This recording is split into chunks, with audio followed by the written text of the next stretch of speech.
The sands of ancient Egypt have always hidden more secrets than they revealed.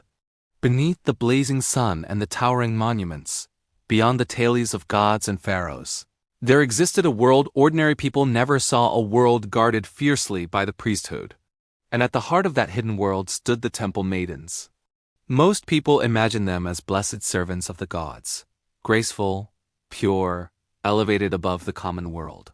But the real truth carved quietly into the forgotten corners of ancient papyrus was darker. Much darker. Today, we uncover the mystery that history tried to seal away. What Egyptian priests did to the temple virgins was far worse than anyone ever imagined.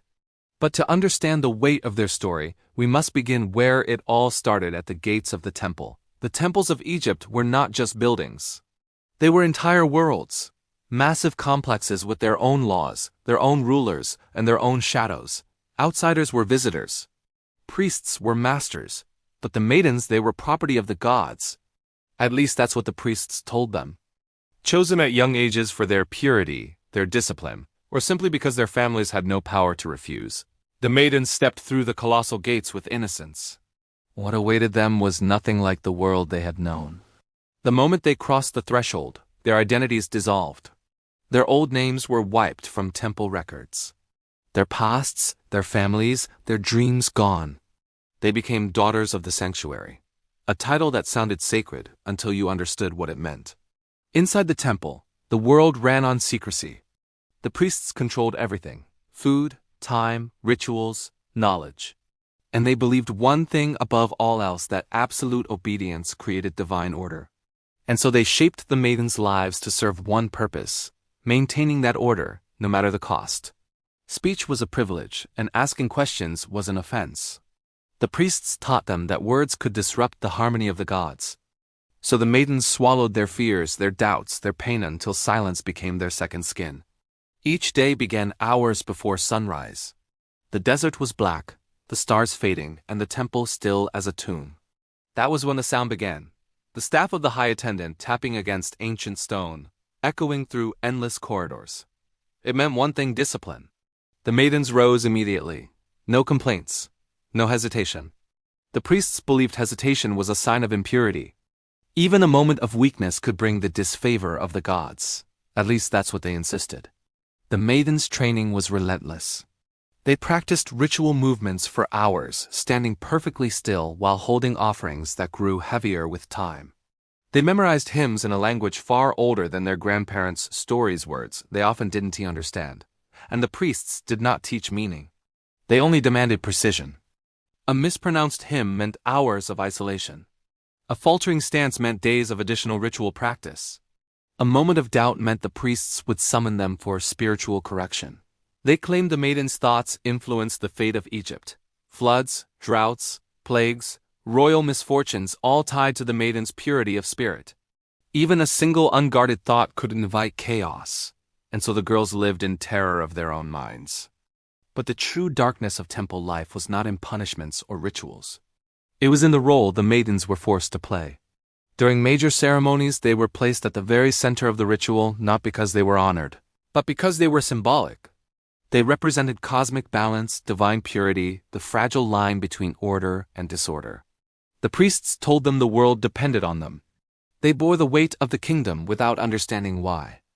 And when Egypt faced disaster, a bad harvest, a flood that rose too high, an eclipse that frightened the people, it was the maidens who were blamed.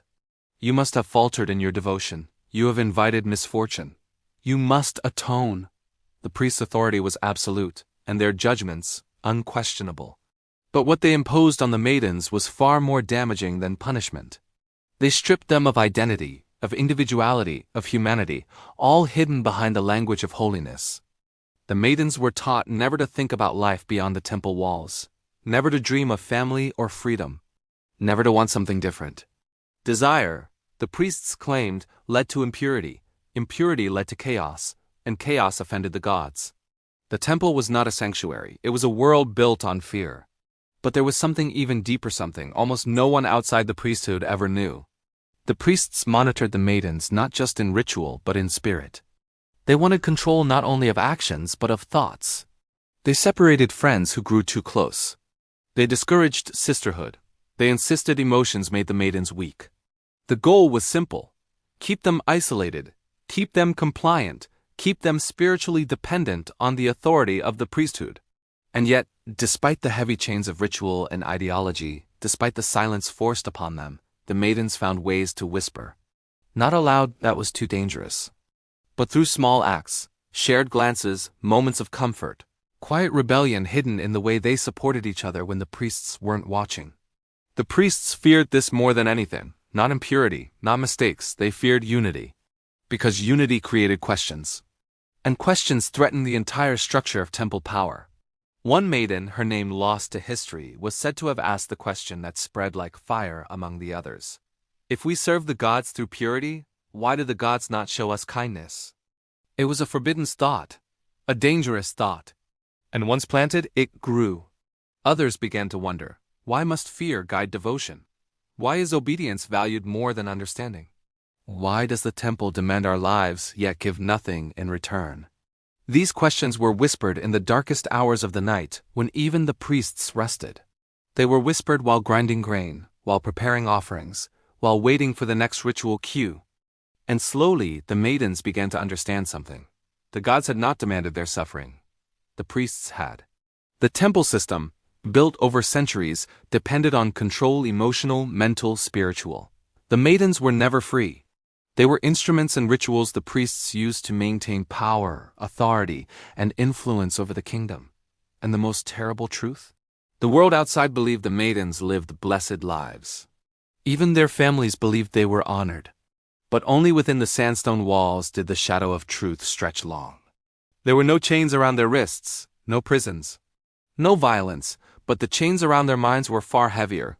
For some maidens, those chains lasted a lifetime. For others, courage flickered, the courage to think, to question, to quietly reject the fear the priests planted in them. History did not record their names. The temples erased them. The papyrus scrolls kept no record of their awakening. Yet hints remain in broken inscriptions, in cryptic lines left by scribes, in tales whispered alongside desert winds, that there were maidens who looked upon the walls meant to contain them, and realized they were only walls, not divine barriers. Just stone. And that realization, simple but powerful, was the beginning of the temple system's decline. Not through revolt or war, but through a quiet truth the priests could not control. Fear loses power the moment it is recognized. What Egyptian priests did to the temple virgins wasn't a nightmare carved in flesh, it was a slow erosion of identity. A psychological imprisonment disguised as sacred duty. A life stolen quietly, day by day, ritual by ritual, under the guise of holiness. And that, perhaps, was worse than anything the world expected. Thanks for watching. If you want to uncover more of history's darkest secrets, make sure you subscribe and hit the notification bell. See you in the next one.